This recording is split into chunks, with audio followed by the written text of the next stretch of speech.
C'est Moïse Sarr, secrétaire d'État auprès du ministre des Affaires étrangères et des Sénégalais de l'extérieur, chargé des Sénégalais de l'extérieur.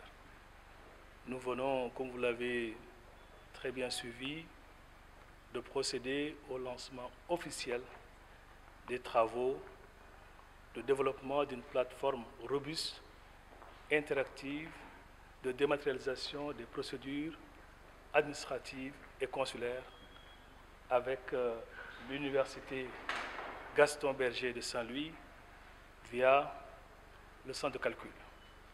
Une plateforme extrêmement importante qui va non seulement alléger le quotidien de nos compatriotes, mais nous voulons que cette plateforme puisse même changer et radicalement ce quotidien.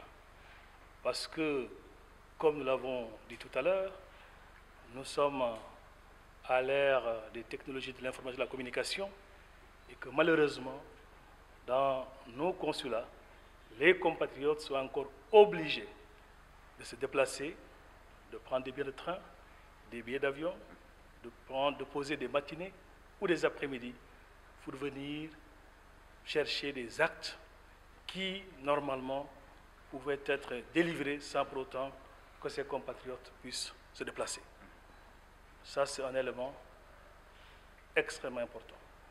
Le deuxième, et comme on l'a vu aussi dans la présentation, c'est qu'il y aura un certain nombre de services qui seront dorénavant offerts à nos diasporas via cette plateforme.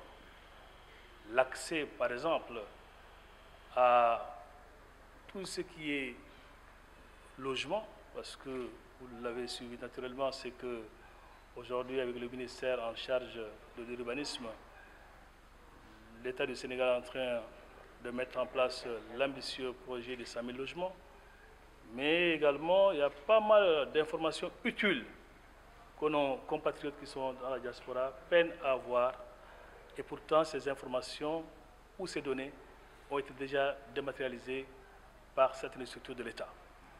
Donc, en somme, c'est un ambitieux projet et qui va consacrer ce concept que nous avons théorisé, le concept d'e-consulat.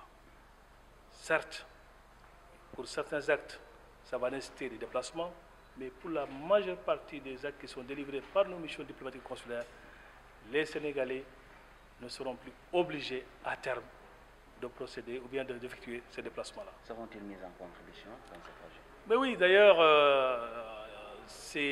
aujourd'hui, je dirais même, c'est une démarche qui a été engagée depuis le début, où non seulement les missions diplomatiques à travers le consulat général du Sénégal à Paris a été mis à contribution, certains experts de l'ADE, des informaticiens du ministère, d'associations et même de diplomates également ont été mis à contribution. Donc c'est une démarche vraiment inclusive, collaborative, qui a permis d'aboutir au projet qui vous a été présenté ce matin.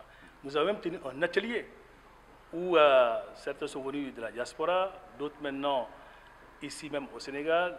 Tous les services concernés et impliqués ont été mis à contribution. Donc vraiment, on ne s'est pas enfermé dans nos bureaux pour théoriser cette plateforme, mais plutôt on a vu qu'il y avait un besoin qui est là. On a benchmarké aussi avec, sur beaucoup de plateformes, beaucoup de consulats, beaucoup d'ambassades à travers le monde, et nous nous sommes dit, voilà maintenant, on sait pertinemment ce que nous voulons et comment réaliser cela.